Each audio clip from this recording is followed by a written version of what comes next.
ma ku dhibeen ciladaha kala duwan ee qabsada kombiyuutarkaaga oo ma kaaga baxday waqti badan iyo lacag badan sidii aad u xalin lahayd noqo cilad saaraha kombiyuutarkiisa oo hadda ku soo biir computer maintenance center troubleshooting oo soconaya muddo yar oo kooban iyadoo oo xoog la saarayo ama lagu baranayo qaabkii aad uga bedeli lahayd kombiyuutarkaaga operating systemka sidii aad uga furi lahayd hadii kombiyuutarka password aanad garanay kaaga xidhmo iyo sidii hadii la furfuraba aad u cilad saari lahayd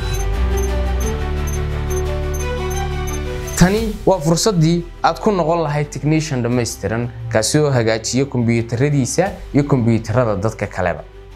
ku soo biir hadda hoyga barashada tiknoolajiyada casriga ah ee Tixi Technology oo nagala soo xiriir lambarada iyo ciwaanada kala duwan ee shaashada ku xusan mahadsan